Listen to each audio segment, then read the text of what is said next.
High,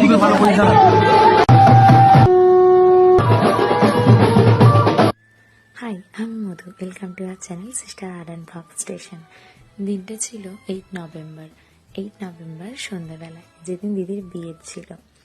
actually এর আগের ভিডিওটাতে গায়ে হলুদ পর্যন্ত আপডেট করা ছিল, এটা তার পরের ভিডিও। বিয়েটা ঠিক করা হয়েছিল গ্রিন অ্যান্ড গ্লোরিতে। ওখানে আমি আমার মতো করে যেমন যেমন ডেকোরেশন বলেছিলাম, মাইতি ডেকোরেশন থেকেই করে দিয়েছিল। যেমন যেমন ডেকোরেশন চেয়েছিলাম, এখানে দিদির এন্ট্রির একটা পোর্শন রাখতে বলেছিলাম, তো ওরা ওরকম ডিমান্ড অনুযায়ী করে দিয়েছিল। বাকি এখানে সবাই মিলে ওয়েট করছিল কখন বর আসবে। ওইখানে একটু ঢুকতে লেট হচ্ছিল, কারণ বরের গাড়ি সবার শেষে ছিল, আর তার আগে সবাই নাচতে নাচতে ঢুকছিল, বাজি ফাটাচ্ছিল, তো ওইখানে একটু লেট হচ্ছিল।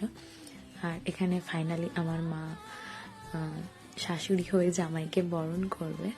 তো মা প্রথমে বরণ টরণ করে মিষ্টি টিষ্টি খাইয়ে দেন বর ঢুকেছিল। তো ওখান থেকে ঢুকে প্রথমে একটা বসার জায়গায় বসেছিল, দেন তো বিয়ে করতে আনানো হয়েছে। আর এখানে দিদির এন্ট্রি ছিল, তো এখানে ঐশ্বর্য দিদি একটু বেশি গ্লো করেছিল, যাই হোক। তো আর এখানে ছিল ঠকানোর পালা, মানে মিষ্টি শরবত, এগুলো অ্যাকচুয়ালি খুব একটা খেতে ভালো নয়, তবুও খেয়েছিল। আর এখানে কয়েকবার ট্রাই করছিল কিভাবে পড়াবে, তো ফাইনালি লাস্টে ঠিকঠাক পড়িয়েছে, যাই হোক। তো এইভাবে ওই দিনের সন্ধেবেলাটা এইভাবেই গেছে, আর এইভাবেই আমি আমার ভিডিওটা কমপ্লিট করলাম।